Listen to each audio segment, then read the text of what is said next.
What? Now can you hear me? Come on, man. Let me tell you.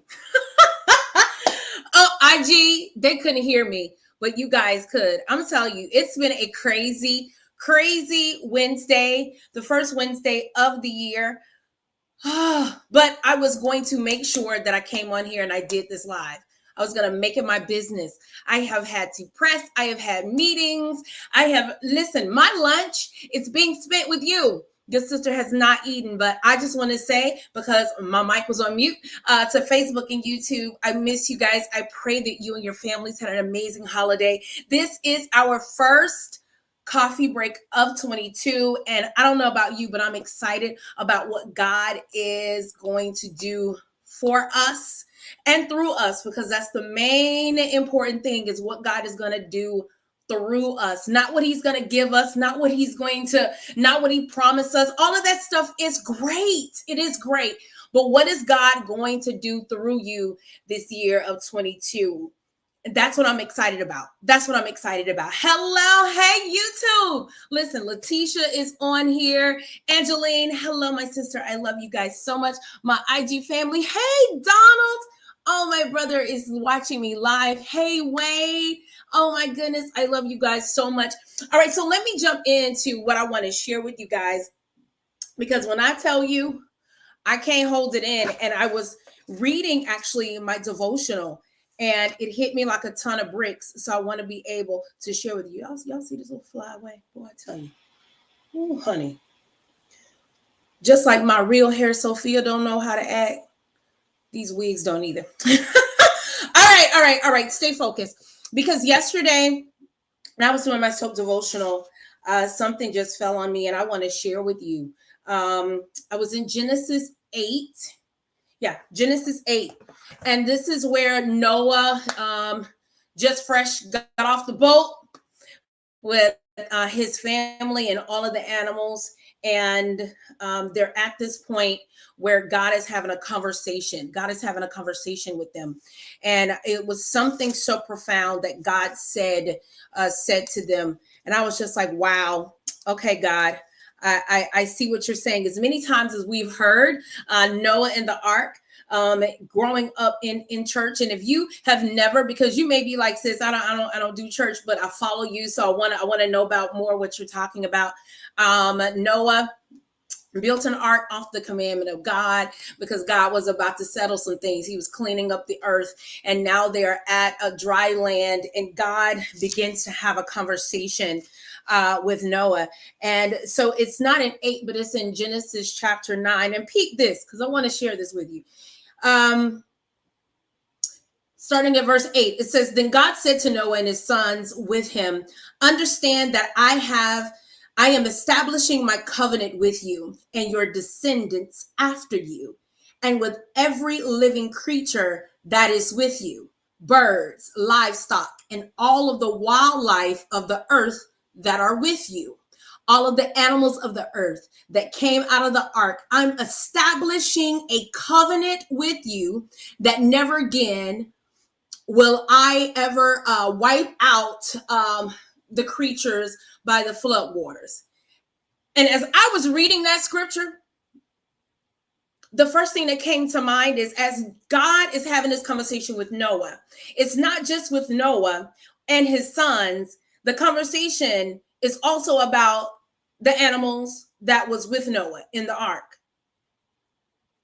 The promises, the covenant that God was making was just not with Noah and his sons, but it was also with the animals. So that means if God makes a covenant with me, if God promises me something, if God says, listen, Donald, I'm going to bless you with this house, that means everyone who is living in the home currently with you is about to be blessed with a home. That means when I'm blessed, the people connected to me are blessed. It blew my mind, because we're always thinking that when God moves in our lives, he's only moving in ours. But we need to start thinking generationally. We need to start thinking about our friends and our loved ones. When I'm blessed, you're blessed. When I get over, you get over. We need to start thinking big picture. that when I come out of financial bondage, that means my children will understand the importance of saving, the importance of being financially free, because I am setting a standard. Because it's not just about Tamika. It's not just about Letitia. It is about those who are connected to us. Do you not understand that when you in a bad mood, that could possibly put other people in a bad mood because they're connected to you? Ooh, Lord have mercy. Do you not understand that when God blesses you, when you come into something amazing, that means that the blessing is not just for you, it is for others. Why is God saying this to us today? Why? Because he wants us to see bigger, that our impact is greater, that you think people are not paying attention. You think that coworker who gets on your nerves is not paying attention about the positive things that come out of your mouth. You don't think that you don't set the tone in a meeting when you go to work. People are watching you. They're watching how you handle and how you stand. They're watching if you are allowing your circumstances or your situation to deter you. People are watching you because there's so many people right now who have lost hope. There's so many people right now that don't think that God is going to come through with his promise. And maybe, just maybe, you're that last bit of hope. Maybe, just maybe, it stops and ends with you. One of the things that God has been very clear is I've been reading Genesis. He's allowed me to see Noah's impact differently. Not just the fact that we were able to hit the reset button and God hit the reset button and everything start over again. It was the promise that he made to not just Noah, not just his kin, but the animals. Do you hear what I'm saying? God made a promise to the donkey. He made a promise to the horse. So if God made a promise to them, what makes you think he's not going to come through with the promises he's given to you? Oh my goodness. Come on now. What makes you think that God has forgotten about you, that 22 is about to be the same as 21, and you were trying to make everything make sense and you still feel like nothing is going to happen? Let me come and let you know that just as God tore down that crazy thinking that I almost had, he's wanting me to remind you, listen, the promises are still what they are. I'm not gonna break it. Trust me, my word is my bond. You can write that. I can write this check and you can take it to the bank. God is like, I'm still about my business, but I need you to get ready for it. I need you to understand that it's just not about you, but it's about the people who are connected to you. As I was sharing my aha with one of my spiritual sisters, I told her, I said, my mind even went further in thinking, it's just like being in a car. You're driving it and an accident happens. You're not the only person who's going to be affected by the accident, especially when you're not the only person in the car. Everyone in that vehicle is going to be affected by the accident. Whether if they are banged up and bruised, or if they break something, or even a casualty happens, they're affected. It's the same thing that God is saying to us today about the covenant, the promise that he gave Noah, his sons that was with him, and the animals who came off of that ark. It's still good today. Listen, I know that there's a lot of things that we've already written down in our prayer journal. Listen, I have mine. There's some things that I wrote down in 21 that God had me to even reflect on just the other day. And now, although a lot of them have not come, one of the things God reminded me is that the promises still stand. God is faithful. Whatever it is that he is sending you out to do, whatever it is, oh my goodness, that he is about to bring your way, God wants me to let you know that you are equipped to handle it. You got it. You got it in more than ways than one. It's not in oh, God wants you to not just think it on one level. He was like, it's levels to all of this. Like, you got it. The purpose and the call on your life is because God gave you what you needed to fulfill it, to go on the assignment, to get the job. God's equipped you. You got this. I want you to say it throughout the whole entire year that you got it. That you are equipped to go through the storm. You are equipped to go through the rain. You are equipped. You got it. You're made for this. That everything that you do, not your life depends on it, but the people connected to you, life depends on it as well.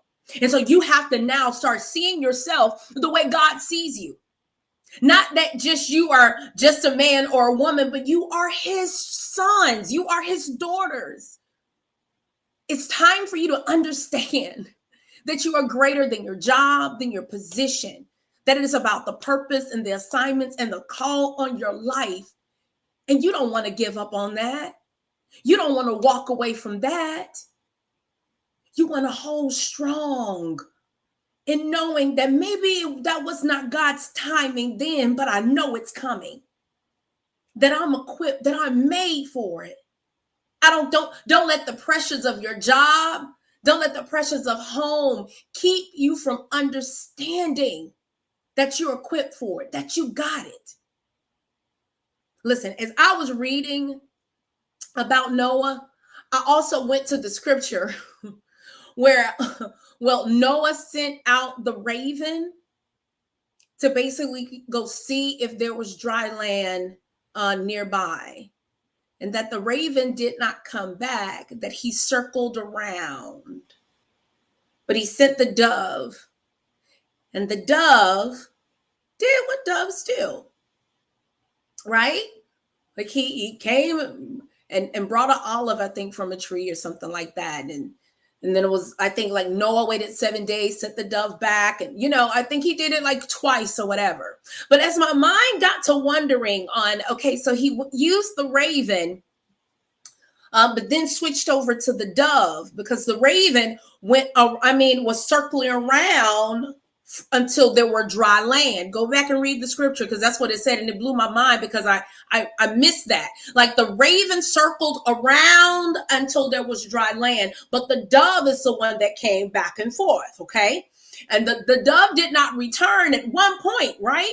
And that's when Noah knew, okay, there's dry land near. But this is the beautiful part about it, because my mind got to thinking about, well, God, does that mean that the raven was not good as the dove was? It doesn't mean the dove was greater than the raven. And God was like, no, because I built them, I made them differently to do different things. Oh, yeah, I'm about to snatch all of that stuff that you've been thinking about yourself. I'm about to snatch down all of that stuff that man has even told you. Listen, God's like, you got it, because I built you like the raven. You got it because I built you like the dove. If I want you to go do dove things, I would have built you like the dove. If I wanted you to do raven things, I would have built you like the raven. Understand your makeup. Understand your lane and flow with it. Understand that your purpose and your call is designed for you and only you. And that God don't want you to go out here raving and be a dove.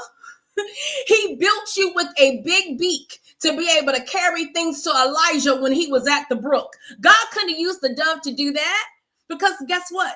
The dove beak isn't big enough to hold anything. I'm going to let it rest, because the person who needed to hear that, you got it, because you do. 22 is what you make of it. Even through the storm, even through the rain, it is what you make of it. It is time for us to walk in the true identity. Walk in our truth, in knowing that you got it because your Father gave it to you.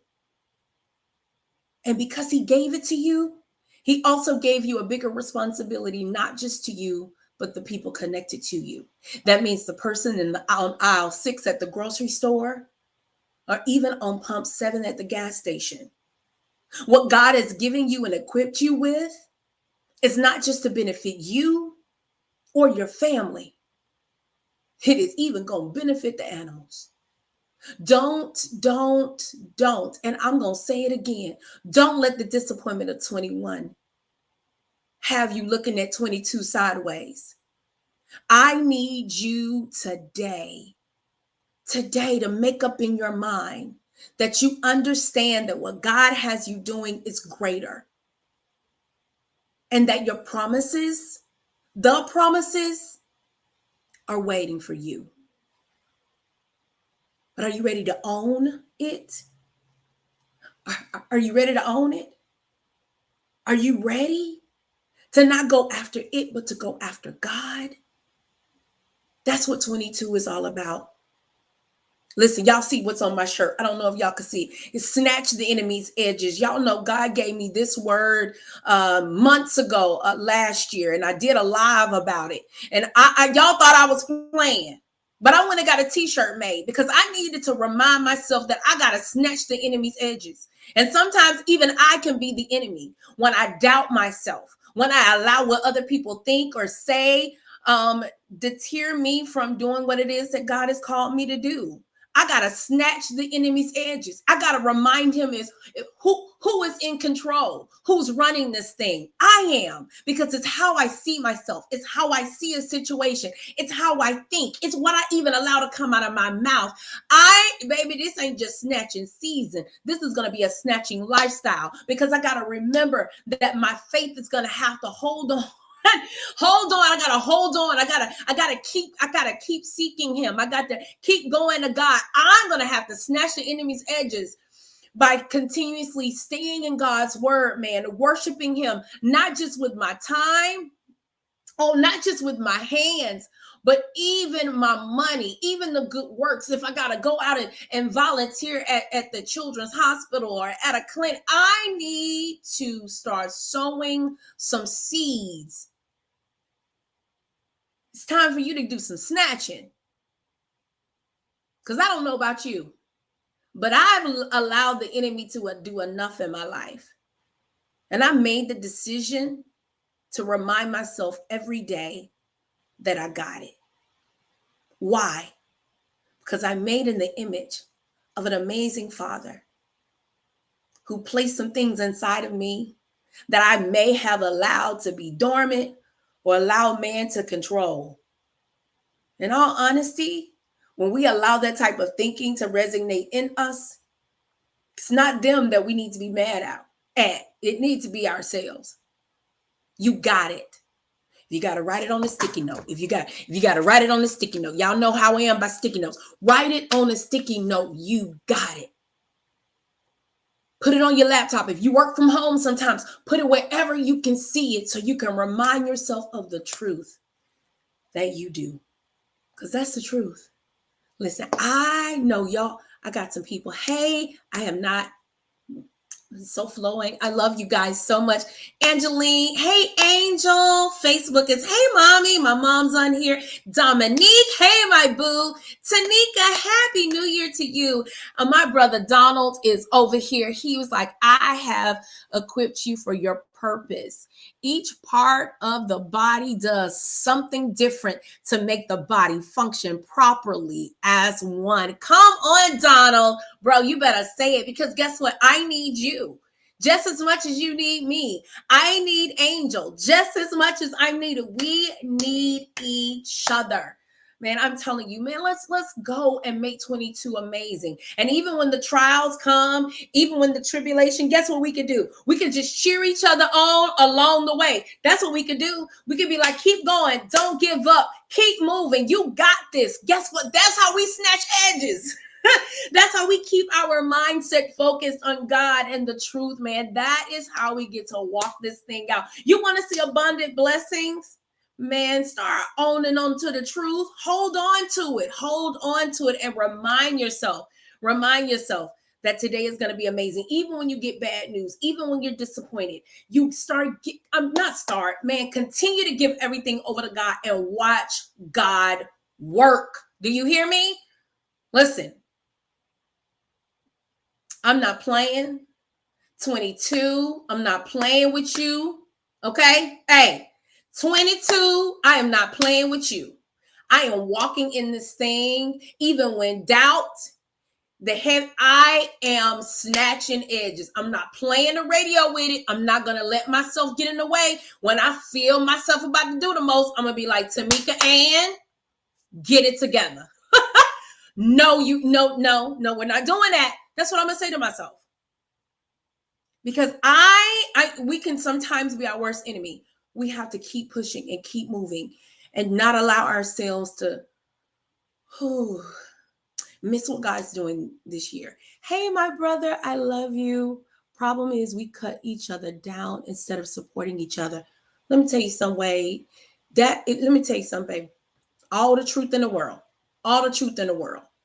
even people who are silent and don't even uplift when they even see it happening. So I'm gonna tell you this, but even when that happens, because if I can be honest, I see it a lot, and it has happened to me, like recently. But let me tell you from someone who used to be very trapped in their mind for years. In transparent moment, I mean, I just got free of my mind. My son is 10. So I'm gonna tell you, like, it's probably was right after I had my son, maybe like fully free. I'm talking about fully free. You know, we got levels to freedom, but I'm talking about free. It had to be like 20, maybe 13, 14, when I was able to look back and see that depression didn't hold me or anything like that. Suicidal thoughts did not hold me captive anymore. But I'm gonna tell you what shifted things for me was me knowing who I am and not allowing what people thought or think. Because trust me, baby, people think what they want to think about you. I now, let me tell you what I do. I appreciate the Wades in my life. I appreciate the Donalds. I appreciate the Letitias, the Tanikas, my mom, Angel. I gravitate. I'm grateful. I even ask God to cover you guys even more because you support me, right? And I make sure that I do the same. And I stop looking at those who don't and start praising and thanking God for the ones who do. And I've even shifted where I'm asking God to cover and keep them ones who doing the most. I'm gonna be honest with you now. It took a minute for me to get there. Let me be honest, y'all. Come on now. It took me a minute for me to get there because I felt like when people were not giving me what I was giving them, you know what I'm saying? That's a loyalty problem, and I gotta, yeah.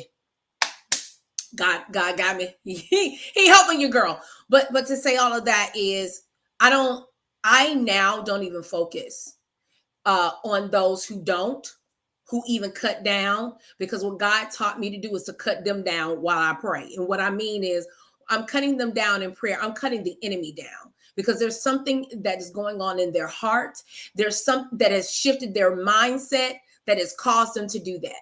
So I have been very intentional of praying for people when my discernment shows me that type of spirit. And and listen, it took a minute. I'm not perfect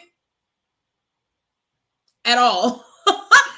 And it takes a minute to get there. So if I'm saying this and you like, sis, that's that. See, yeah, it's a new year, but I ain't there yet. It's okay, because it took me a minute to get there. But what I started doing was use that as fuel to prove that God supersedes all things. So what a person ain't doing, need to do, should not have done, God supersedes it. Like, trust me, right now I have a challenge before me. And I told God he has the challenge because I submitted it unto him. No matter the person trying to intimidate or kind of, make you look, oh, you got all this going on. I got it going on, but so do God, because I'm not walking this thing out by myself. Like, I've learned how to shift the matters where they belong, and that's to God. You don't have to support me. You don't even have to think that I'm gonna do it. Watch God work. And as he works, I work. That's it. I love you though. I see it a lot too. People are cutthroat, even church folk. Oh, listen, wait at all. But again, that's where my relationship with God has strengthened even more, because you can't even put church folks on a pedestal, because at the end of the day, we all are human and none of us are perfect. Not saying that there's not standards, because there are. I have seriously practiced, man, leaving them people at the altar and asking God to give me what I need to do his will. And I'm not telling you somebody told me, I'm telling you what I have had to recently do. So even when that happens, man, you just gotta pull God in. You gotta pull God in. Anyway, all right. So I listen. This has been a long one. I didn't mean to be this long. I did not mean to be this long before you. I love you so much. Speaks about putting people on pedestals. They do, and we are horrible about it. We're horrible. Oh, we are horrible, especially church folk. We are horrible. We put people on the pedestal all the time, and we should not do that. The only person who's supposed to be on the pedestal is God. That who. Oh yeah. That who's belong there. He belonged there. So we got to stop doing that. I pray that whomever I fought to do this live, I pray that you got it. I pray because and let me tell you, every bit of me getting here, you were worth it. You were worth it. Listen, it's late. It's late. It's getting late in the afternoon, but you were worth me doing this live. And I'm excited to see what God is about to do through you, not just for you, but through you this year 22, man. And it only goes up from here. Does not mean that struggle's not going to come, because they are. Does not mean there's going to be change with the shift, because there is. But what we're going to do is we're going to hold steadfast. We're not going to be moved by anything. And even when we do, we know how to go to God and say, give me what I need to continue to move forward. And I'm going to tell you, I'm a living proof of that. God will do just that. So anyway, with that being said, because I done been with you longer than I needed to be, I love you. I love you. I love you. And know that God loves you so much more, man. Let's rock this thing out. I hope that what you needed, you got it. What is our challenge every time? Excuse me, not a challenge. What is our assignment? Because it hasn't changed. Yeah. I want you to go infect someone with God's love. Just as much as I love you, I want you to pay it forward. I want you to go do this. I want you to do, even with that difficult person in your life, I want you to snatch the enemy's edges by loving on them. Yeah. I want you to snatch the enemy's edges by buying someone a meal today. I know it's late in the afternoon, but you still got time. Heck, you can apply it every day this week. I want you to be intentional, man. I know there's Omicron, and Megatron, and Marion's going on. I know that COVID is here. I understand it's a pandemic, but we need an even greater pandemic. And that's just the overflow of the contagiousness of God's love. And I feel that because we got it, because God has equipped us, that's what we should be doing most importantly, is infecting people with God's love. So I want you to continue to do that. I pray that you guys continue to have a great and amazing day.